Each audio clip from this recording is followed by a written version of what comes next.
अस्सलाम वालेकुम वरहमतुल्लाहि वबरकातुहू। मेरा नाम हकीम मोहम्मद यासिन है और आप देख रहे हैं सुरैया हर्बल चैनल। मेरी इस वीडियो में आप बाइकार्बोनेट के मतलब जानेंगे। ये बेकरी की कई आइटम्स में इस्तेमाल होता है और हमारे जिस्म में मैदे के आखिरी हिस्से में यानी स्टोमक के जो आखिरी हिस्सा होता है उसको पाइलोरिक एंड कहते हैं, वाब मैदा, उधर ये पैदा होता है सोडा बाइकार्बोनेट। मैदे में जो एसिडिटी की अलामत होती है उसको भी ये कंट्रोल करवाता है, यानी कि एसिड को ये कंट्रोल करवाता है। और डियोडीनम यानी कि 12 आंत में ये गिरता है उधर। ये तेज़ाबियत जो खुराक में मौजूद तेज़ाबियत होती है उसको भी ये कंट्रोल करवाता है। और ज़ायद जो होता है बाइकार्बोनेट वो गुर्दों में एसिडोज़ की जो अलामत होती है उसको लेवल पे भी करता है, यानी कि तेज़ाब और अलकली का जो बैलेंस होता है उसको बरकरार रखता है। यानी कि बाइकार्बोनेट इतना अहम होता है। इसकी कमी जो है वो दर्जा झैल अलामतें पैदा करती हैं और एक्यूट और क्रोनिक तक भी अमराज का सबब बनती हैं। इसमें मैदे में तेज़ाबियत का बढ़ जाना यानी स्टोमक में एसिडिटी की अलामत पैदा हो जाती है बाइकार्बोनेट की कमी की वजह से। पेशाब में जलन की कंडीशन पैदा हो जाती है, यानी कि पेशाब बहुत ज़्यादा जलन वाला पीला आता है और पखाने में भी जलन की कंडीशन पैदा हो जाती है।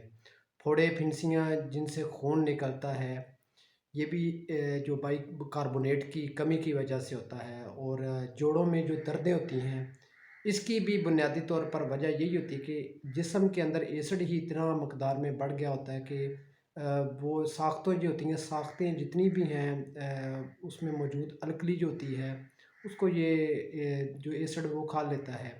बाइकार्बोनेट का जिस्म में मौजूदगी इस एसिड को कंट्रोल करवाती है और जिस्म से इसका अखराज करवाती है। सोडा बाइकार्बोनेट की ज़्यादती से एक तो भूख बंद हो जाती है और हैज़ा और मतली की कंडीशन पैदा हो जाती है, यानी कि कै के करीब तक अलामतें पैदा होती हैं।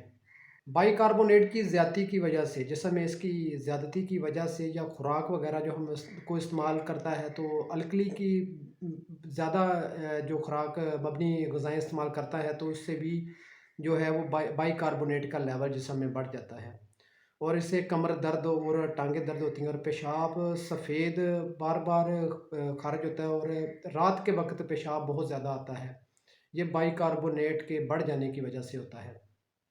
बाइकार्बोनेट की कमी तो देखने में बहुत ज़्यादा आती है, लेकिन इसकी ज़्यादती जो होती है वो बहुत यानी कि इसकी मकदार का बढ़ जाना तो बहुत शाज़ व नादिर है। यानी कि अब ऐसी ग़िज़ाएँ इस्तेमाल हो रही हैं जो कि जो बाइकार्बोनेट जो होता है बाइकार्बोनेट को कम करने का सबब बन रही होती हैं।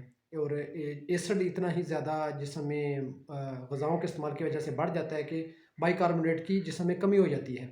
अलकली पर मबनी जितनी भी ग़िज़ाएँ होती हैं इनमें बाइकार्बोनेट पैदा करने की सलाहियत ज़्यादा होती है। इसमें दूध और दूध से बनी हुई जितनी भी ग़िज़ाएँ हैं वो बाइकार्बोनेट को ज़्यादा पैदा करती हैं। इसमें गर्मियों में कद्दू, टिंडे, घिया, तोरी इसमें बाइकार्बोनेट की मकदार ज़्यादा पाई जाती है। और सर्दियों में शलजम, पीले, सफ़ेद और मोगरे और दाल मूँग हो गई, इसमें भी बाइकार्बोनेट पाया जाता है। दालों में सिर्फ़ दाल मूँग जो होती है इसमें बाइकार्बोनेट की मकदार थोड़ी पाई जाती है, बाकी दालों में एसिड ज़्यादा होता है।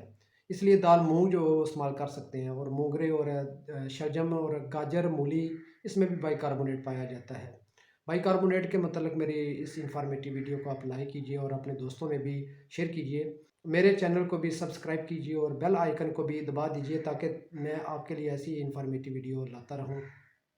बहुत शुक्रिया। अल्लाह हाफ़िज़।